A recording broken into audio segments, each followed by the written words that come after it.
jemaat yang dikasihi di dalam Tuhan kita Yesus Kristus, di pagi hari ini kita akan melaksanakan ibadah Minggu tanggal 24 Mei tahun 2020 di rumah kita masing-masing dengan menggunakan tata ibadah model D. Dan kiranya kesetiaan kita beribadah merupakan ungkapan syukur nyata kita kepada Tuhan Yesus. Meskipun pada saat ini kondisi kita sekarang yang beribadah di rumah masing-masing. Dan untuk susunan ibadah dapat jemaat ikuti langsung lewat video berikut ini. Terima kasih. Tuhan Yesus memberkati. Teduhkanlah hatimu, tenangkanlah pikiranmu, dan arahkanlah dirimu bagi Allah yang perkasa, tatkala engkau memasuki hadirat-Nya yang kudus.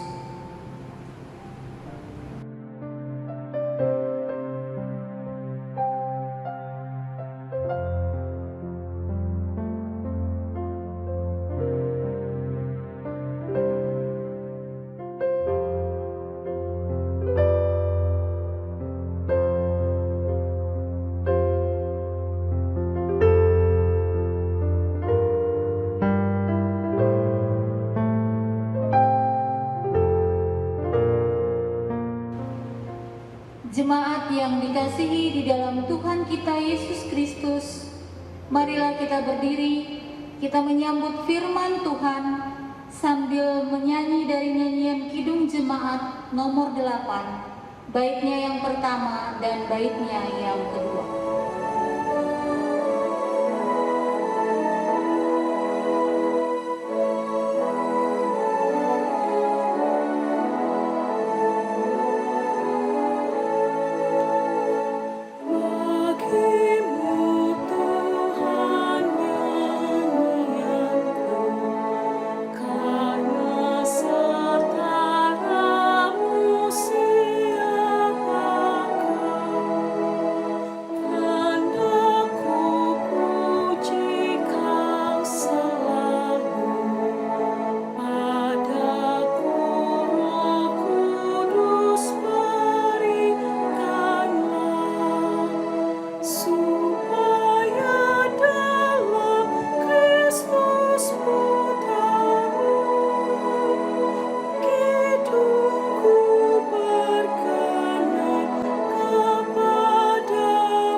Mari kita habiskan ibadah kita hari ini.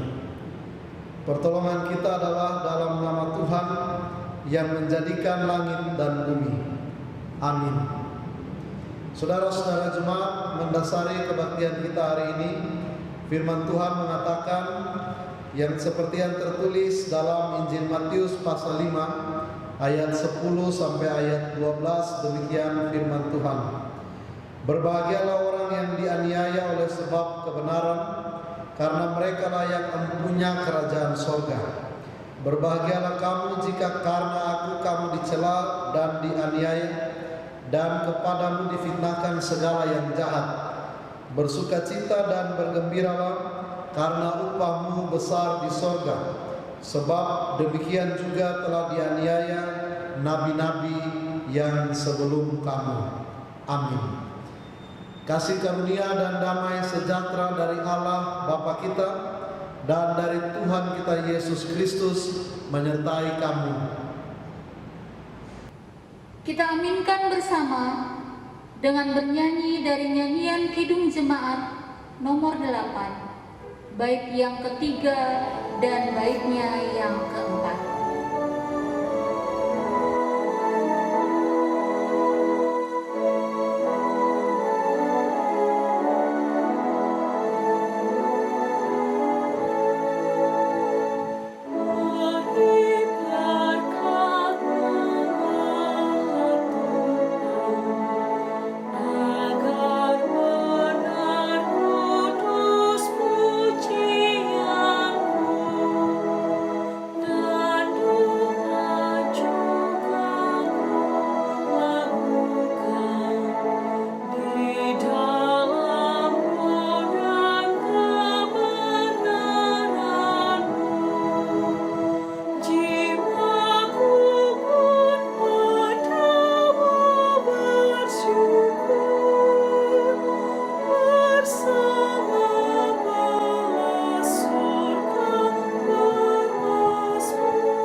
Marilah saudara sekalian, dengan rasa sesal dan malu, dan dengan segala kerendahan hati, kita mengaku bersama-sama akan dosa-dosa kita.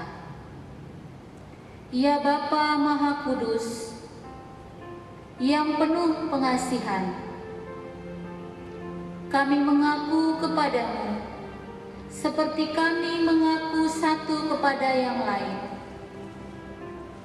bahwa kami telah bersalah, baik dalam pikiran, perkataan, dan perbuatan, maupun dalam kegagalan kami untuk berbuat baik.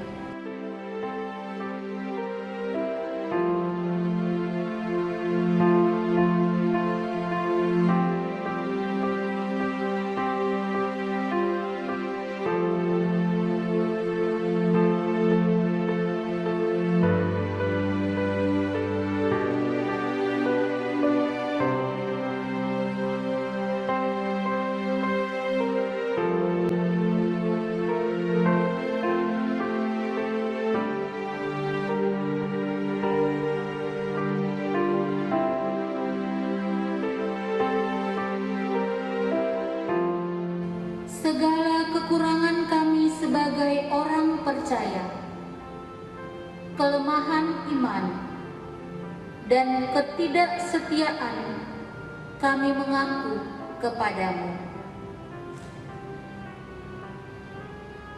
Tuhan, kasihanilah kami.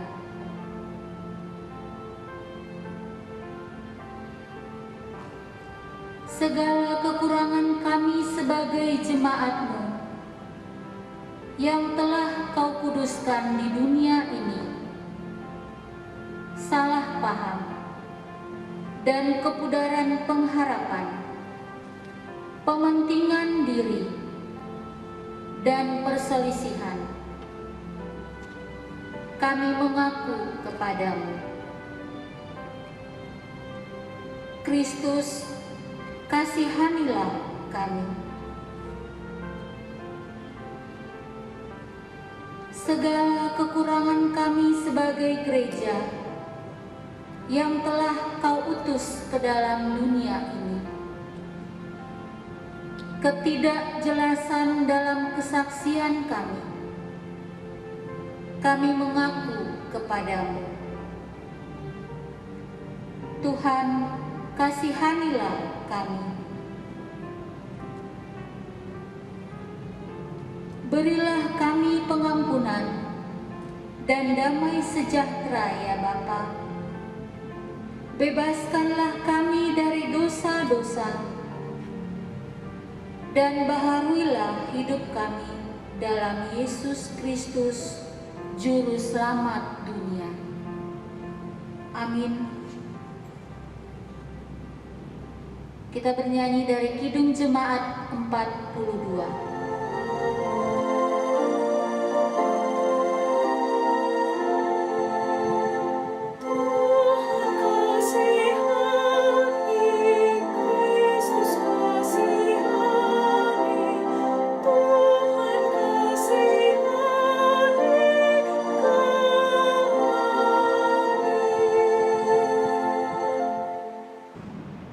Sidang jemaat yang dikasihi Tuhan, firman Tuhan berkata dalam Injil Matius pasal 11 ayat 28 dan ayat 29. Marilah kepadaku semua yang letih lesu dan berbeban berat, aku akan memberikan kelegaan kepadamu. Pikulah kuk yang kupasang dan belajarlah padaku, karena aku lemah lembut dan rendah hati, dan jiwamu akan mendapat ketenangan. Di atas janji Tuhan itu, saya selaku hamba Tuhan Yesus Kristus memberitakan bahwa pengampunan dosa sudah berlaku demi nama Allah Bapa, Anak, dan Roh Kudus bagi setiap saudara yang dengan sungguh-sungguh menyesal, mengaku kepada Allah, dan bertobat dari semua dosanya. Amin. Kita bernyanyi dari nyanyian PKJ nomor 46, baitnya yang pertama dan baitnya yang ketiga.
Sidang jemaat, marilah kita bangkit berdiri dan bersama-sama mendengarkan amanat hidup baru sebagaimana yang tertulis dalam kitab Amsal pasal 24 ayatnya yang ke-10.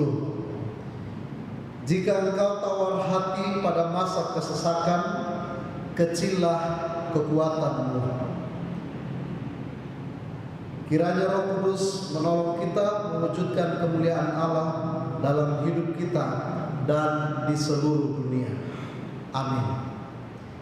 Kita bernyanyi dari PKJ 48.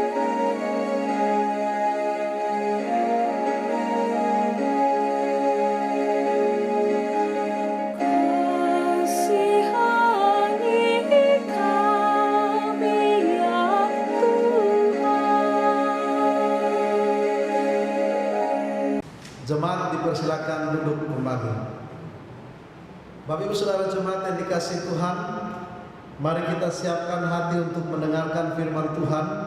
Kita bernyanyi dari PKJ 15, kita nyanyikan 2 kali. Siapkan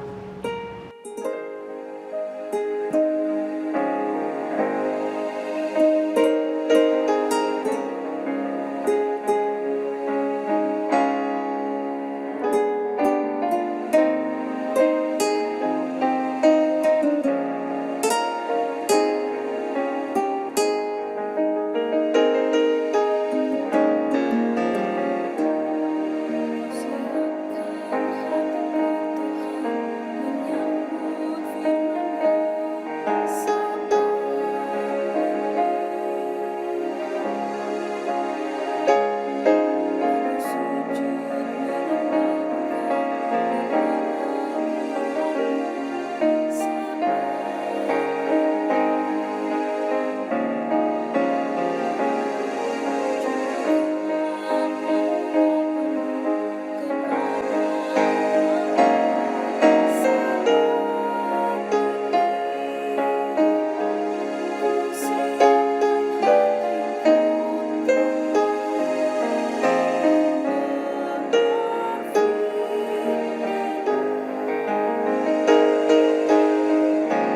Mari kita satu dalam doa sebelum membaca dan merenungkan firman Tuhan.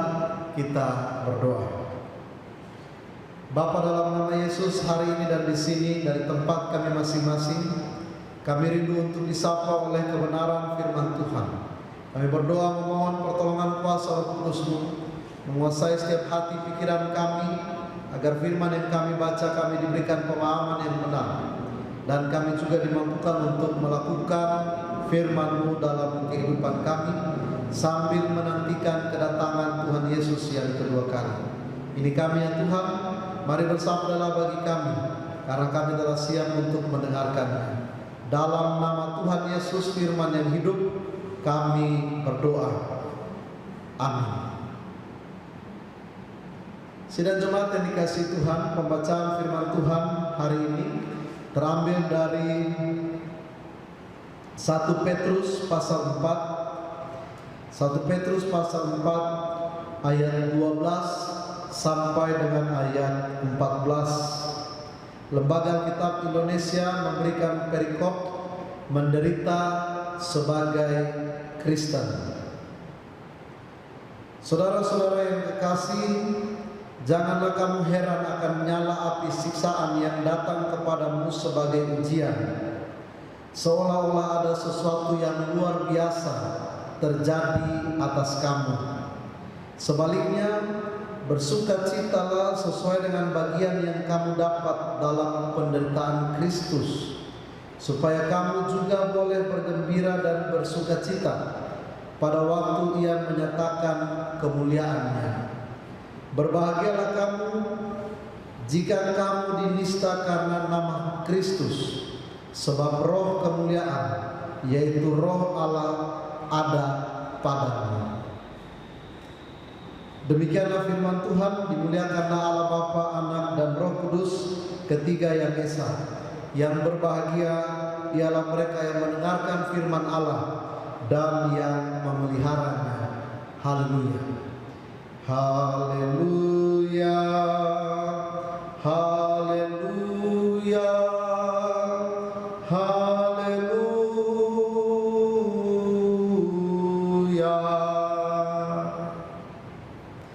Salam Bapak Ibu Saudara jemaat yang dikasihi Tuhan. Hari ini kita ada dalam ibadah hari Minggu tanggal 24 Mei 2020. Hari Kamis yang lalu tanggal 21 Mei kita baru saja merayakan peristiwa, memperingati peristiwa kenaikan Yesus Kristus ke surga.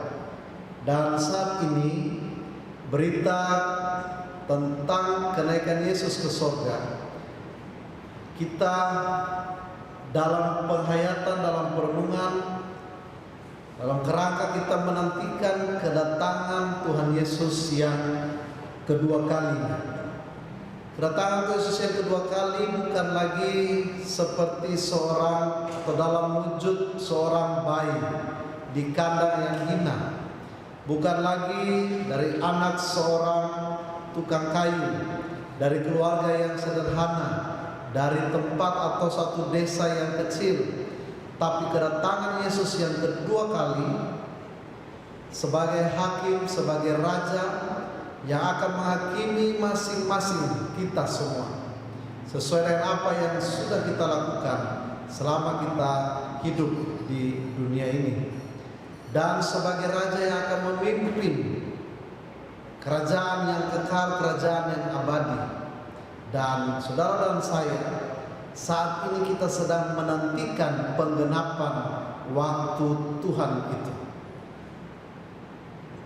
Sebelum Tuhan Yesus naik ke surga, Dia katakan kepada murid-muridnya bahwa tentang waktu kapan penggenapan itu terjadi, tidak ada seorang pun yang tahu. Bahkan anak pun tidak, hanya Bapa yang tahu. Malaikat-malaikat di surga pun tidak, hanya Bapa yang tahu. Nah, saudara yang dikasihi Tuhan, berarti di sini kita diminta bukan lagi fokus pada kapan Tuhan itu datang. Perhatian kita bukan lagi pada kapan waktu dan saatnya sehingga kita mulai menghitung-hitung dengan perhitungan manusia. Kita mulai memprediksi dengan pikiran-pikiran kita yang terbatas. Tanggal berapa, tahun berapa, bulan apa, dan di mana, dan lain sebagainya. Itu tidak akan ada seorang pun di muka bumi ini yang tahu kapan waktu itu akan datang. Tetapi satu hal yang pasti yang Tuhan minta dari Bapak Ibu Saudara dan saya adalah kita diminta untuk mempersiapkan diri kita. Sudah siapkah saudara dan saya untuk menyambut kedatangan Tuhan Yesus yang kedua kalinya? Ini menjadi suatu pertanyaan perenungan bagi saudara dan saya yang hidup di tahun 2020 ini. Menjadi pertanyaan bagi kita, apakah kita siap dengan kedatangan Tuhan Yesus sebagai hakim dan sebagai raja?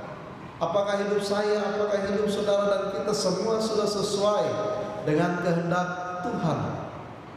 Ataukah kita belum siap untuk menyambut kedatangan Tuhan? Saat ini di tahun 2020, ketika kita beribadah hari ini di tanggal 24 Mei, kita sedang ada dalam situasi mewabahnya virus corona.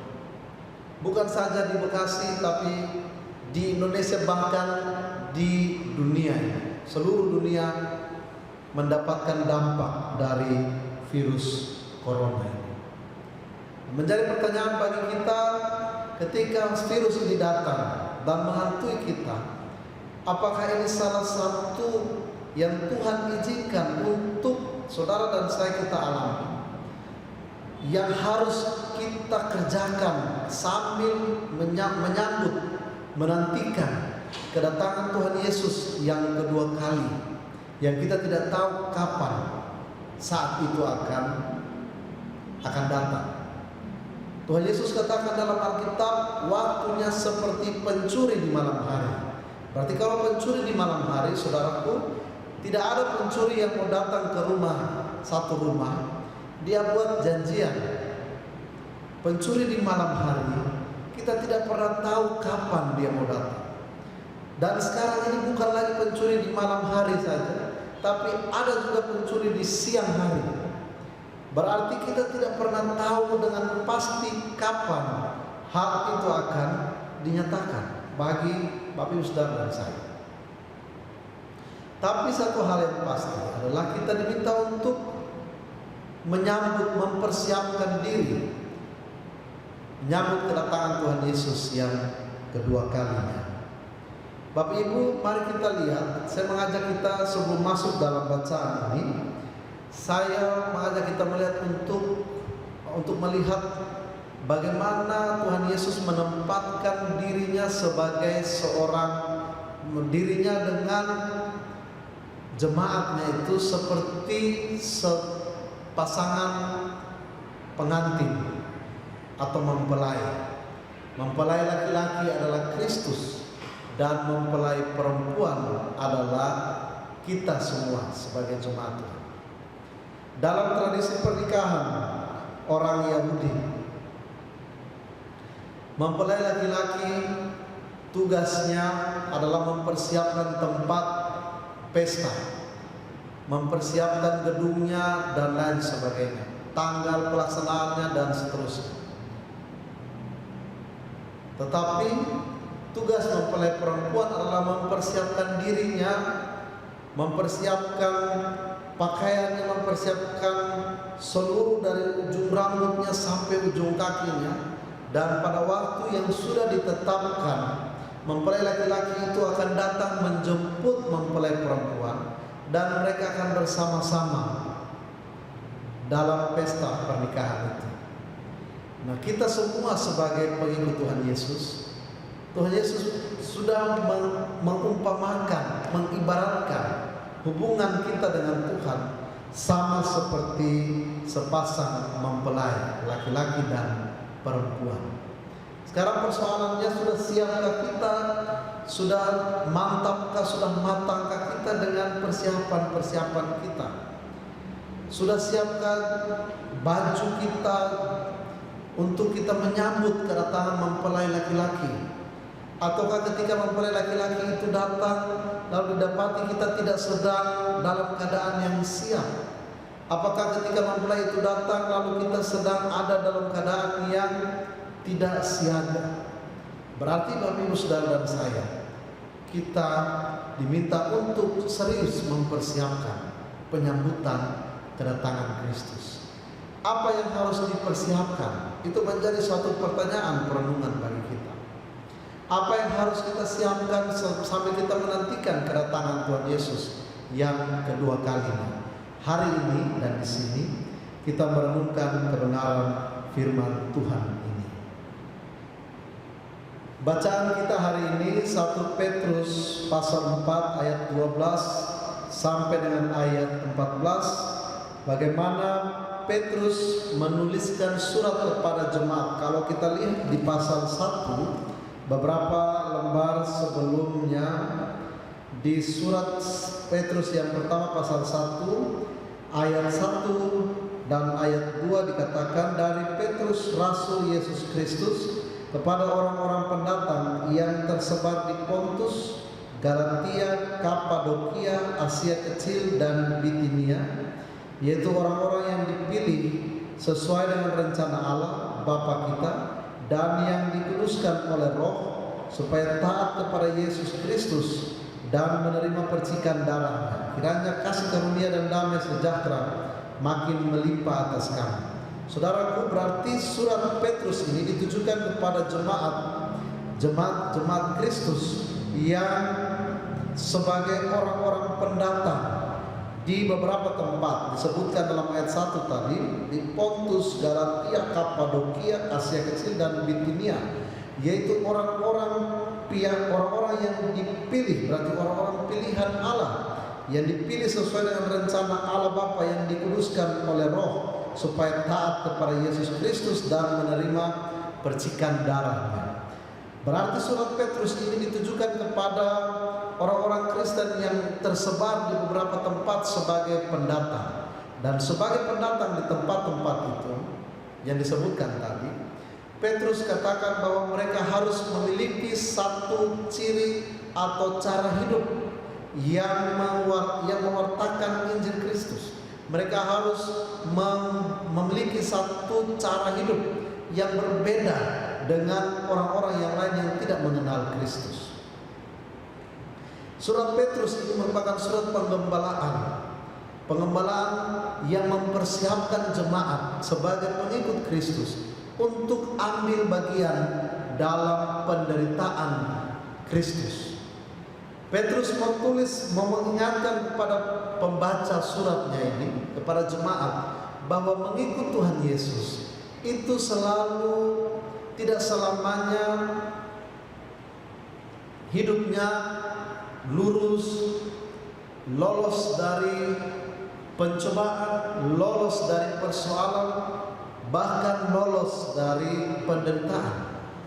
Petrus katakan penderitaan itu merupakan suatu bagian yang tidak terpisahkan dari kehidupan setiap orang percaya.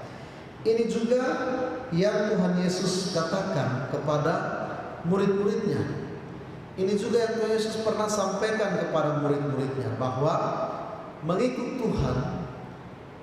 Tuhan tidak pernah janji untuk kehidupan yang selalu menyenangkan. Bahkan siapa yang mau mengikut Tuhan, ia harus menyangkal dirinya, memikul salibnya setiap hari dan mengikut Aku, kata Tuhan Yesus. Maka penderitaan sebagai orang Kristen, sebagai orang percaya, itu bukan lagi merupakan suatu barang baru, bukan lagi merupakan suatu barang yang aneh, yang tidak kita kenal ataupun kita tolak. Tapi penderitaan dan kehidupan Kristen merupakan dua sisi mata uang yang tidak bisa dipisahkan.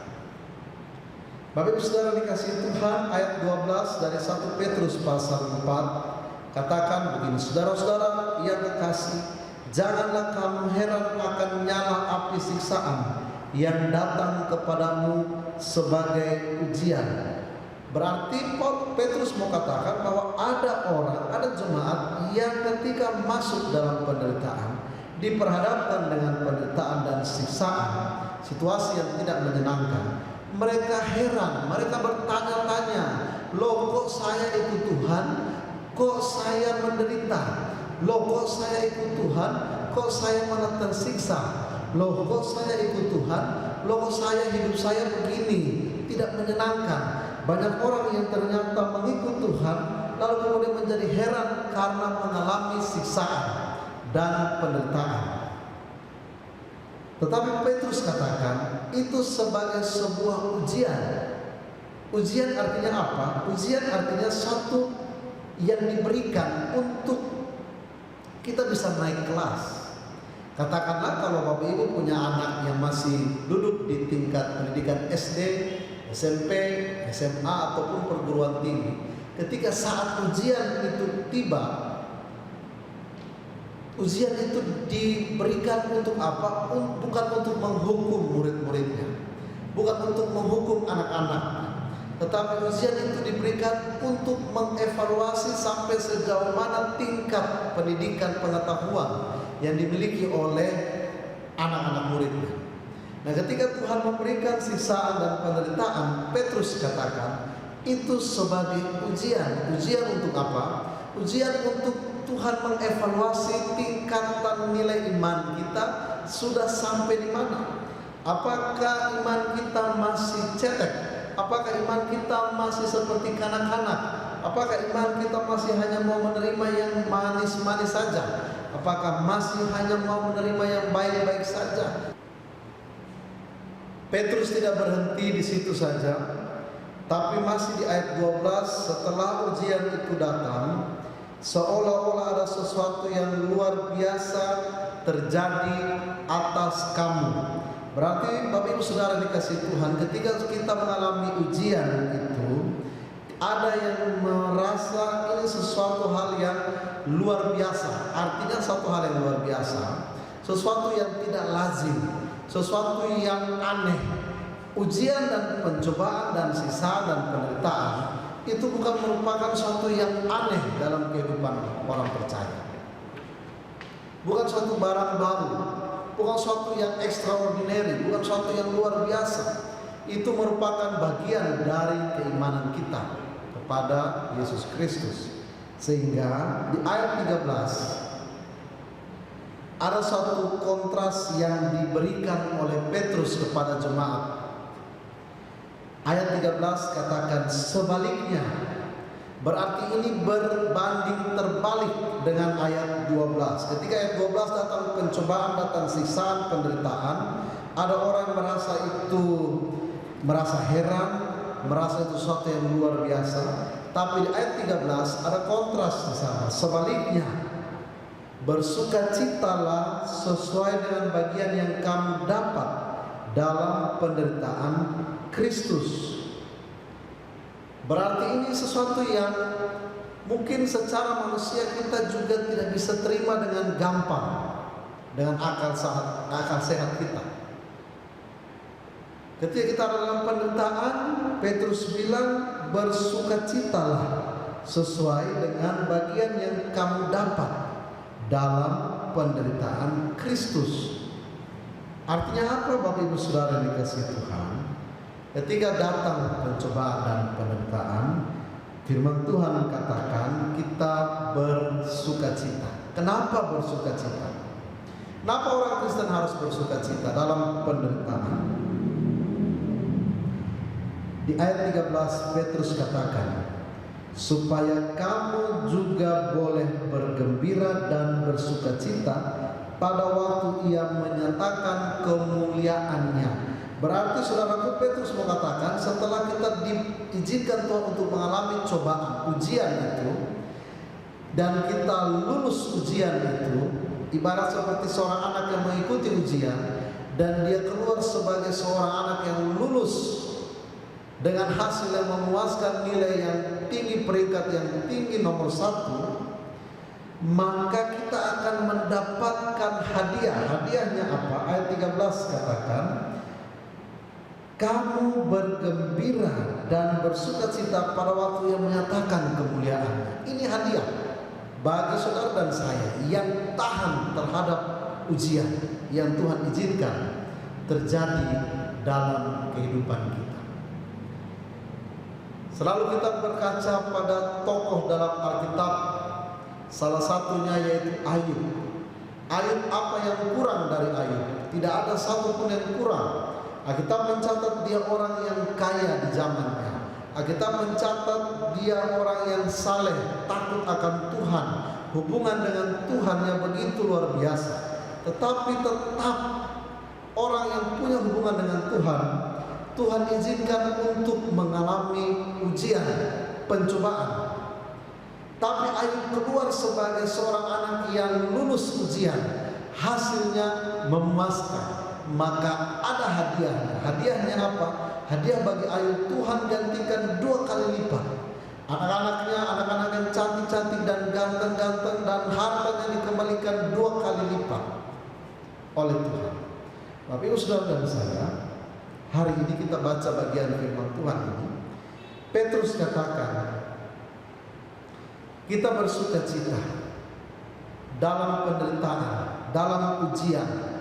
Karena ketika kita keluar sebagai orang yang sukses lulus ujian, maka kita bergembira dan bersukacita ketika Tuhan datang menyatakan kemuliaan-Nya. Berarti kalau kita tidak lulus ujian, bagaimana nasibnya? Berarti ada orang yang lulus ujian, ada yang tidak lulus ujian. Yang lulus ujian bersukacita, bergembira ketika Tuhan menyatakan kemuliaan-Nya. Tapi bagaimana dengan orang yang tidak lulus ujian? Berarti orang yang tidak lulus ujian, sebaliknya. Orang yang mengambil jalan pintas, sebaliknya. Orang yang menolak untuk menghadapi penderitaan dan pencobaan dan siksaan, maka yang terjadi dalam kehidupannya adalah sebaliknya. Ada orang yang karena ujian lalu meninggalkan Tuhan Yesus. Apa upahnya? Upahnya adalah penderitaan yang abadi, siksaan yang abadi. Mungkin penderitaan yang kita alami di dunia ini bukan penderitaan yang abadi. Kita menjamin itu. Penderitaan-penderitaan yang kita alami saat ini tidak melebihi kemampuan kita, tidak melebihi batas. Saya mengajak kita membuka satu bagian firman Tuhan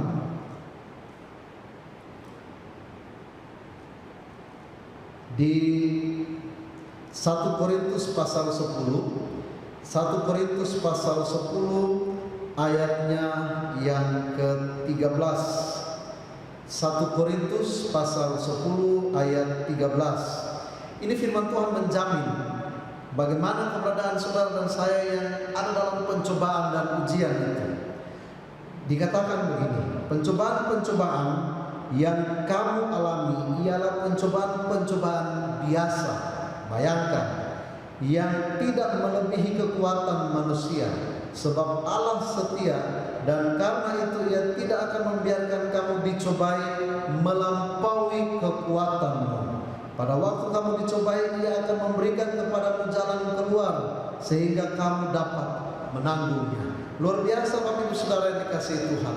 Ternyata ketika bagi saudara dan saya yang tetap ada dalam perjuangan ini, yang tetap ada dalam ujian pencobaan ini, firman Tuhan menjamin bahwa pencobaan-pencobaan yang dialami itu tidak adalah pencobaan-pencobaan biasa, tidak melebihi kekuatan kita sebagai manusia. Berarti mungkin saudara bertanya, pendeta, saya mengalami pencobaan yang menurut saya ini bukan pencobaan biasa, ini pencobaan yang luar biasa. Firman Tuhan bilang, ini pencobaan yang biasa. Karena apa? Karena tidak melebihi kekuatan manusia. Kenapa firman Tuhan menjamin hal begitu seperti itu? Bapak Ibu Saudara, ayat 13 1 Korintus pasal 10 katakan, sebab Allah setia, dan karena itu Ia tidak akan membiarkan kamu dicobai melampaui kekuatanmu. Berarti titiknya ada pada kesetiaan Allah. Pada waktu kamu dicobai, Ia akan memberikan kepadamu jalan keluar sehingga kamu dapat menanggungnya. Kesetiaan Allah akan memberikan kita, menuntun kita pada suatu jalan keluar, solusi. Kapan waktunya kita tidak tahu. Kapan persisnya kita mungkin saat ini masih terus bergumul, menantikan kapan waktunya. Kita sedang ada dalam satu ujian, pencobaan. Tapi firman Tuhan menjamin tidak akan melebihi batas kemampuan kita sebagai manusia. Bapak Ibu Saudara jemaat yang dikasihi Tuhan, mungkin saat ini kita akan bertanya-tanya begini. Saya saat ini ada dalam perjuangan, pergumulan yang tidak pernah berhenti.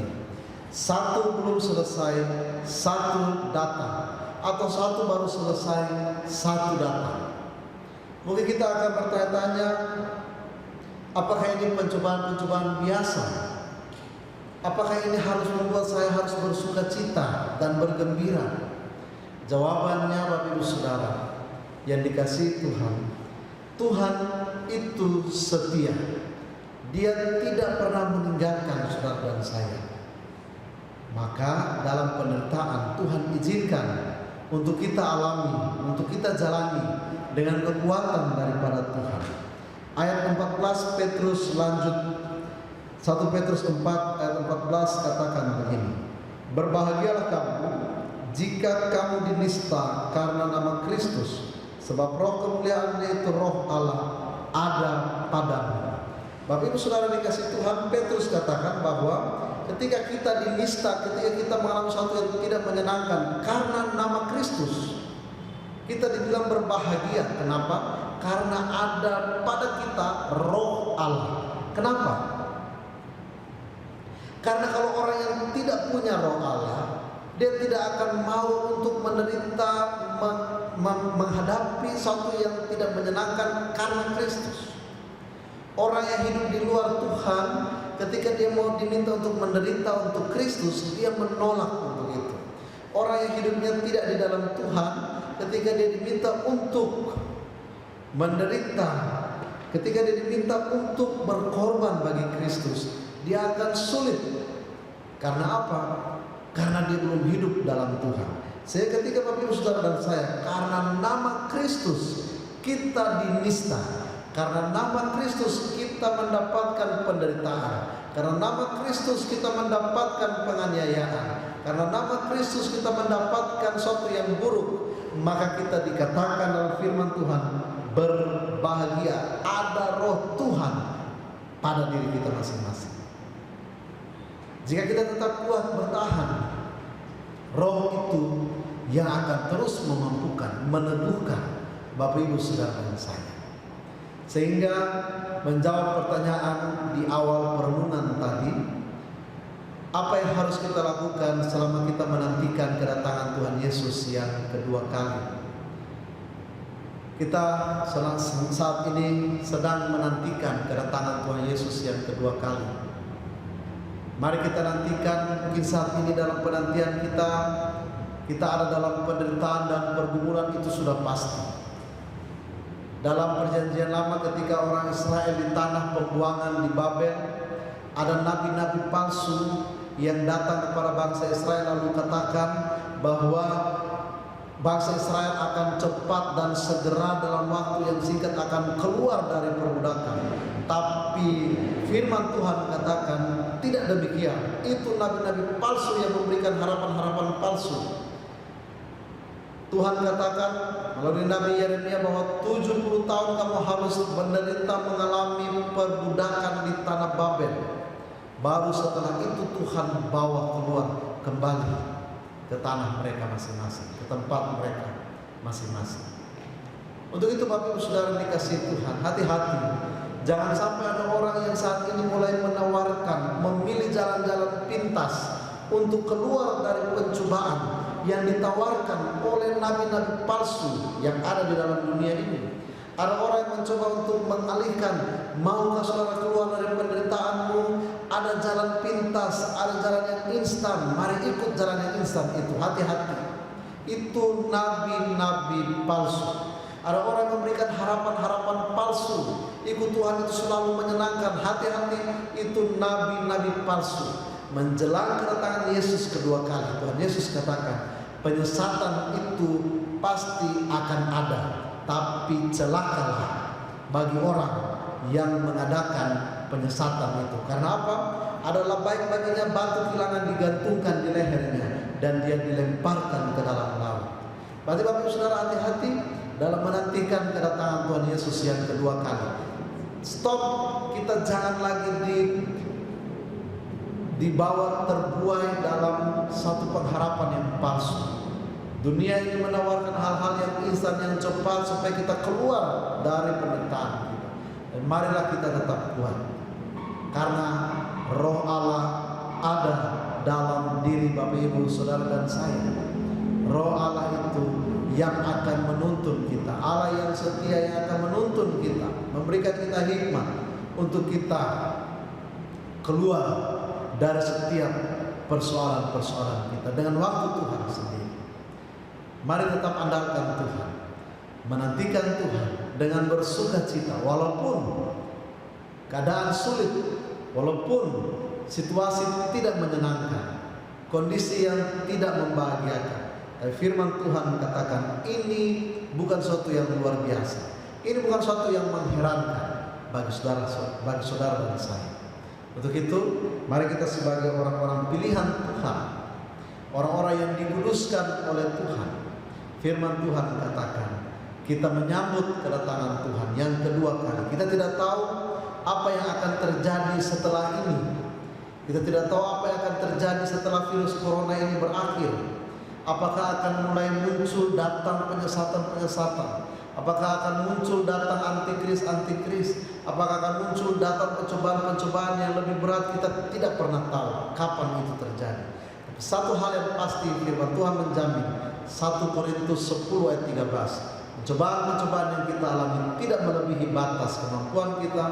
Allah itu setia, Dia tidak akan membiarkan kita bergumul sendiri. Selamat menantikan kedatangan Tuhan Yesus dalam sukacita, dalam pergumulan. Tetap semangat sukacita di dalam Tuhan. Tuhan Yesus memberkati Bapak Ibu Saudara jemaat. Amin. Sidang jemaat yang dikasihi Tuhan, mari kita meresponi firman Tuhan.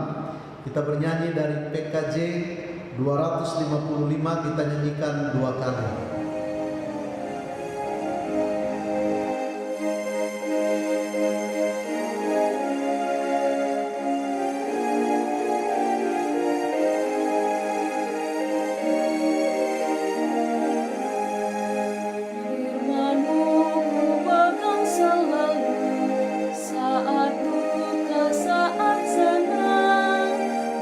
Hidup yang akan datang, tangan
di dalam Tuhan kita Yesus Kristus, marilah kita bangkit berdiri dan mengucapkan serta mengikrarkan pengakuan iman kita dengan pengakuan iman rasuli sambil berdiri.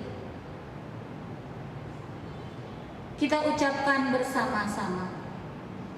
Aku percaya kepada Allah, Bapa yang Maha Kuasa, Khalik langit dan bumi, dan kepada Yesus Kristus, Anaknya yang tunggal Tuhan kita, yang dikandung daripada Roh Kudus, lahir dari anak darah Maria, yang menderita di bawah pemerintahan Pontius Pilatus, disalibkan, mati dan dikuburkan, turun ke dalam kerajaan maut, pada hari yang ketiga, bangkit pula dari antara orang mati, naik ke sorga, duduk di sebelah kanan Allah, Bapa yang Maha Kuasa, dan akan datang dari sana untuk menghakimi orang yang hidup dan yang mati.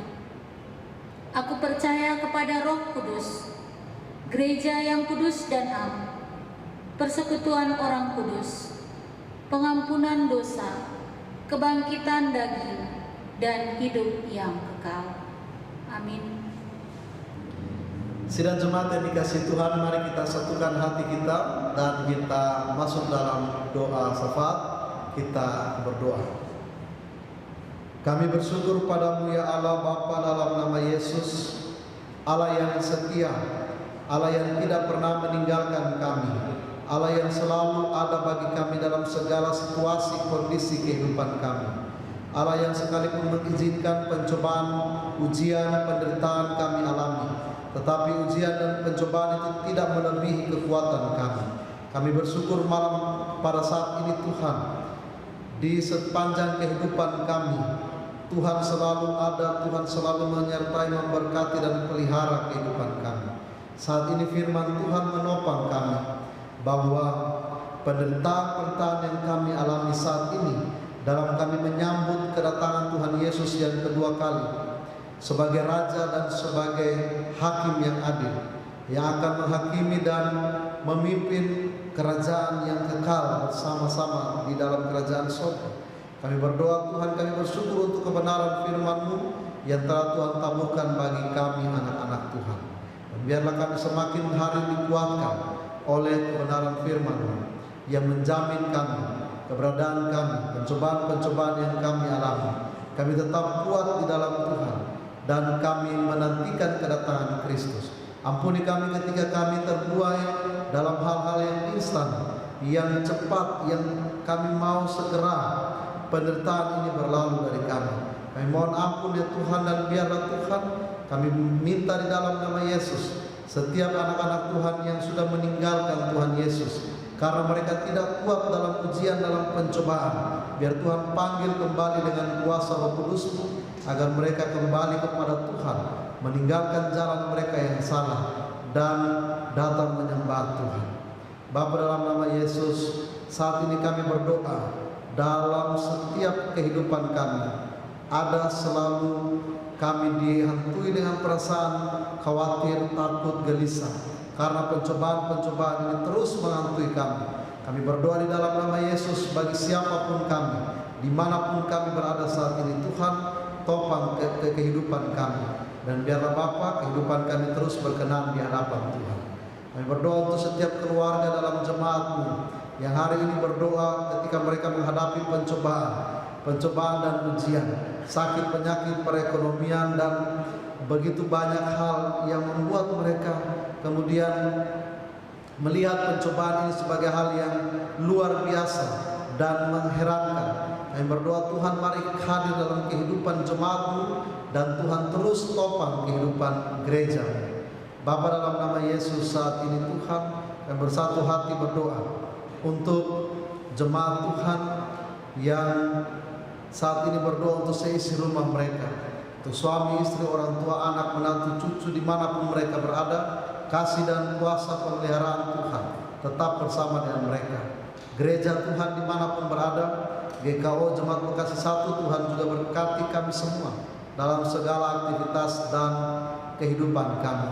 Kami berdoa Bapa untuk bangsa dan negara kami. Tuhan juga memberkati para pemimpin bangsa ini. Tuhan berkati pemimpin kota ini, sehingga mereka diberikan hikmat dari Tuhan. Dengan hikmat itu mereka boleh terus berupaya mengerjakan yang terbaik bagi kehidupan bangsa dan negara ini. Terima kasih Tuhan Yesus. Saat ini kami datang di hadapan Tuhan. Kami percaya Tuhan mendengar doa-doa kami, dan hanya kehendak Tuhan yang jadi, bukan kehendak kami. Kami datang kepadamu berimankan satu Tuhan kami, Tuhan Yesus Kristus, Tuhan Juru Selamat penebus hidup kami, dan yang sudah mengajarkan kami berdoa Bapa kami. Bapa kami yang di surga, dikuduskanlah namamu, datanglah kerajaan-Mu, jadilah kehendak-Mu di bumi seperti di surga. Berikanlah kami pada hari ini makanan kami yang secukupnya, dan ampunilah kami akan kesalahan kami, seperti kami juga mengampuni orang yang bersalah kepada kami. Dan jangan membawa kami dalam pencobaan, tapi lepaskanlah kami daripada yang jahat. Karena Engkau yang punya kerajaan dan kuasa dan kemuliaan sampai selama-lamanya. Amin. Saudara-saudara jemaat, marilah kita mengucap syukur kepada Tuhan dengan persembahan kita, sambil mengingat kata firman Tuhan yang terambil di dalam Roma 12 ayatnya yang pertama. Karena itu saudara-saudara, demi kemurahan Allah, aku menasihatkan kamu supaya kamu mempersembahkan tubuhmu sebagai persembahan yang hidup, yang kudus, dan yang berkenan kepada Allah. Itu adalah ibadahmu yang sejati.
Mari kita bangkit berdiri mengucap syukur dalam doa yang kita ucapkan bersama-sama.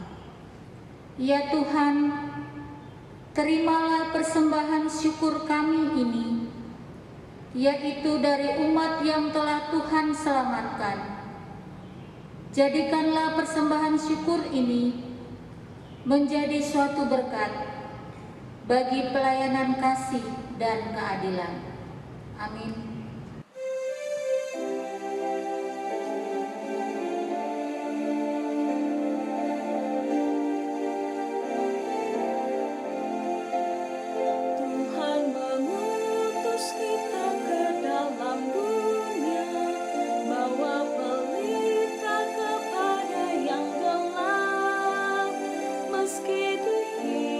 Serta dilanda duka, harus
Sidang jemaat yang dikasihi Tuhan, arahkanlah hatimu kepada Tuhan, jalanilah kehidupan yang siap diutus ke dalam dunia ini dengan menerima berkat dari Tuhan. Tuhanlah penjagamu, Tuhanlah naunganmu di sebelah tangan kananmu.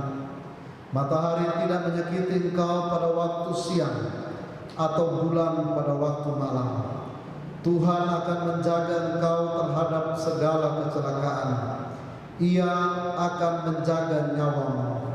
Tuhan akan menjaga keluar masukmu dari sekarang sampai selama-lamanya. Amin.